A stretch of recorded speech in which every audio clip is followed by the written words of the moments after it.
এই যে আমার ছেলের জন্য কাঁচকলা আলু পাতলা ঝোল বানাবো আমি চিংড়ি মাছ দিয়ে। তো মাছগুলো আমি নুন হলুদ আর তেল দিয়ে সর্ষে তেল দিয়ে মাছগুলো মাখিয়ে রেখেছিলাম, নাহলে ফাটার সময় দুটো ভাজার সময় ফাটে, তাই ফাটলো না। মাছ ভাজা হয়ে গেছে। আর এই যে ছেলের জন্য আমি পাতলা ঝোল হবে জিরে ফোড়ন দিয়ে। আর এই যে 3 পিস করলাম আর 3 পিস রেখে দিয়েছি। এমনি আমার ছেলে খেতে চায় না, জ্বরের থেকে শরীরটা খুবই দুর্বল, সবসময় বলছে মা আমার শরীর দুর্বল,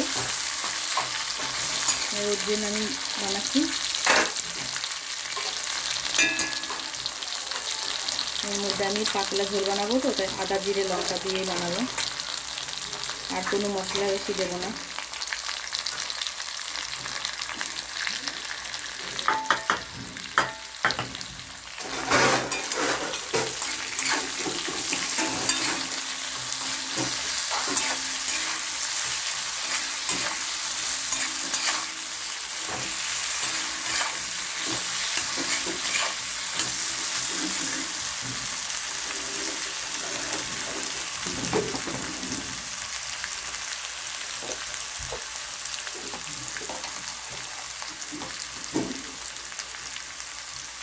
আমার ছেলেকে আমার শাশুড়ি এরকমভাবে করে খাওয়াতো, ওর জন্য শরীর খারাপ হতো ছোটোবেলায়, এরকমভাবে বানিয়ে দিত ওকে।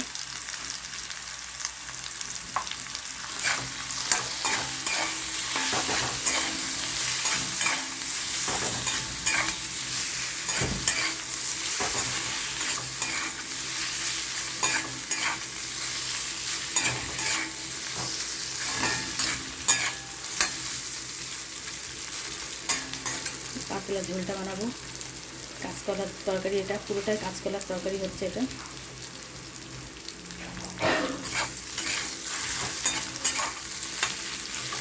ছেলেটা খুব শরীর খারাপ, জ্বর থেকে উঠে এখন উঠতে পারলো না ছেলেটা আমার। হ্যালো বন্ধুরা, আমি আবার ফিরে এলাম। শেষমেশে আমার কাঁচকলা আলু শিঙি মাছের পাতলা ঝোল হয়ে গেছে, দেখুন। আর আমার কড়াটা দেখুন, কড়াটা কতটুখানি কড়া দেখুন, কত ছোট কড়াটা। পাতলা ঝোল হয়ে গেছে।